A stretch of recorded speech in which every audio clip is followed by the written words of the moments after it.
3.5 मुहूर्तांपैकी एक असलेला अक्षय तृतीया हा दिवस हिंदू दिनदर्शिकेनुसार वैशाख शुद्ध तृतीया या दिवशी साजरा करतात।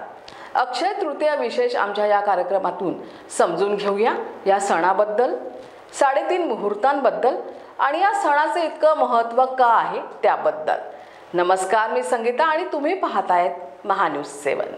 वैशाख शुक्ल पक्ष म्हणजे अक्षय तृतीया हा दिवस व्रत आणि सण म्हणून साजरा केला जातो। अक्षय तृतीयेचं महत्त्व सांगायचं म्हणजे अक्षय तृतीया हा वर्षातल्या 3.5 मुहूर्तांपैकी एक मुहूर्त आहे। पहिला असतो चैत्र शुक्ल पक्ष प्रतिपदा म्हणजे गुढीपाडवा, दुसरा वैशाख शुक्ल पक्ष म्हणजे अक्षय तृतीया आणि तिसरा म्हणजे अश्विन शुक्ल पक्ष दशमी म्हणजे दसरा। या तीनही दिवशी सूर्योदयापासून ते सूर्यास्तापर्यंतचा काळ हा मुहूर्त असतो। कार्तिक शुक्ल पक्ष प्रतिपदा हा अर्धा मुहूर्त म्हणजे काय, तर सकाळी समजा 6 वाजता सूर्योदय होत असेल आणि संध्याकाळी 6 वाजता सूर्यास्त होत असेल तर सकाळी 6 ते दुपारी 12 पर्यंतचा मुहूर्त म्हणजे अर्धा मुहूर्त। असे मिळून हे 3.5 मुहूर्त अतिशय शुभ मानले जातात। वर्षातले हे 3.5 मुहूर्त असे असतात की या दिवशी कुठलाही वेगळा मुहूर्त पाहावा लागत नाही। कुठलंही शुभ कार्य आपण या दिवशी करू शकतो आणि म्हणूनच अनेक लोक या दिवशी सोने सुद्धा खरेदी करतात। अक्षय तृतीयेचं महत्त्व काय, तर पुराण कथेनुसार या दिवशी महाभारताचे युद्ध संपून महर्षी व्यासांनी महाभारत ग्रंथाची रचना करण्यास आरंभ केला आणि लिहिण्याचं कार्य श्री गणेशांनी केल्याचं नमूद केलंय। भगवान श्रीकृष्णांनी युधिष्ठिराला सांगितलं की या दिवशी केलेल्या दानाचं कधीही क्षय होत नाही, म्हणून या दिवसाला अक्षय तृतीया असे म्हणतात। परमेश्वराला आणि आपल्या पूर्वजांना स्मरण करून जे कार्य केलं जातं ते सर्व अक्षय अर्थात अविनाशी होतं। चैत्र महिन्यात अनेक सुवासिनी चैत्र गौर मांडतात। चैत्र गौरीच्या निमित्ताने स्त्रिया चैत्र गौरीचं आयोजन करून सवाशिणींना मोगऱ्याचा गजरा, कैरीची डाळ आणि पन्ह प्यायला देतात। नव्या घरात गृहप्रवेश, वास्तुपूजन, नव्या व्यवसायाचा आरंभ, शुभ विवाह यांसारख्या गोष्टींना हा दिवस अतिशय शुभ मानला जातो। अक्षय या शब्दाचा अर्थ आहे जे कधीही संपत नाही आणि म्हणूनच असं म्हटलं जातं अक्षय तृतीया ही अशी तिथी आहे या दिवशी लाभलेलं भाग्य आणि या दिवसाची आपल्या आयुष्यावर होणारे शुभ परिणाम हे कधीही कमी होत नाही।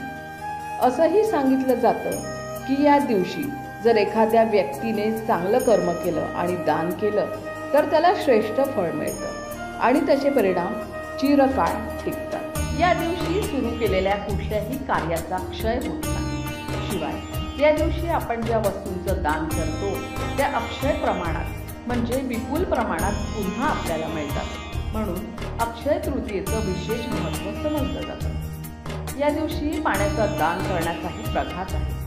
मातीच्या घागरीत वाळा घालून थंड पाणी ब्राह्मणाला दान दिलं तर ते आपल्या पितरांपर्यंत पोहोचतं अशी समजूत आहे।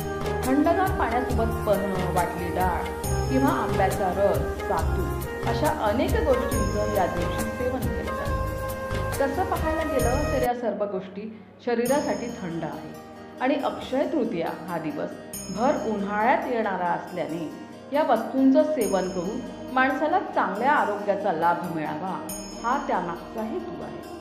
अक्षय तृतीयेपासून अनेक ठिकाणी लोक आपल्या पूर्वजांच्या स्मृतिप्रीत्यर्थ पानपोळ्या सुरू करतात। अनेक ठिकाणी काठोकाठ भरलेले पाण्याचे रांजण आपल्याला दृष्टीस पडतात ते याच दिवसापासून। मनुष्याच्या जीवाला, त्याच्या आत्म्याला तृप्तता देऊन पुण्य कमवण्याचा हा एक प्रयत्न असतो। अक्षय तृतीयेला काय दान करावं, तर या दिवशी तूप, साखर, धान्य, फळे, भाज्या, चिंच, कपडे, सोने चांदी इत्यादींचे दान करावे।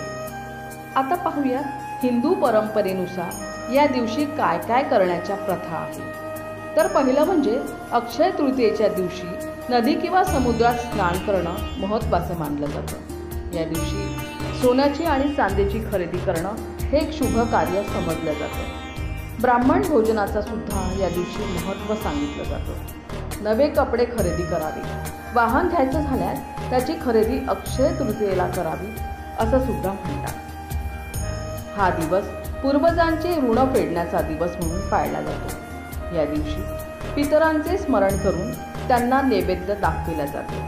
हा दिवस अतिशय भक्तिभावाने आणि पारंपरिक पद्धतीने साजरा करण्याची परंपरा आजही अनेक ठिकाणी पाहायला मिळते। माहेर वाशिणी सुद्धा या दिवशी माहेर येत असल्याने त्यांचं कोड कौतुकही या सणाच्या निमित्ताने केलं जातं। स्कंद पुराणात म्हटलंय की जी माणसं सूर्योदयाच्या वेळी उठून आंघोळ करून भगवान विष्णूंची पूजा करतात आणि कथा ऐकतात त्यांना मोक्षाची प्राप्ती होते। या दिवशी भगवान विष्णूंना प्रसन्न करण्यासाठी दान करतात आणि त्यांच्या पुण्यकर्माला देव अक्षय फळ देतो। वैशाख शुक्ल पक्षाच्या तृतीयेच्या दिवशी गंगेत आंघोळ करणारा माणूस सगळ्या पापातून मुक्त होतो असं भविष्य पुराणातल्या मध्यम पर्वात सांगितलं गेलं आहे। जे काही दान केलं ते अक्षय होतं। या दिवशी जो उपास करतो तो सुख समृद्धीने संपन्न होतो। त्यामुळे अक्षय तृतीयेचं आणि या दिवशी केलेल्या दानाचं किती महत्त्व आहे हे आपल्याला लक्षात येतं। ही माहिती आपल्याला कशी वाटली आम्हाला कमेंट बॉक्समध्ये नक्की कळवा। महान्यूज 7च्या सर्व प्रेक्षकांना अक्षय तृतीयेच्या खूप खूप शुभेच्छा। नमस्कार।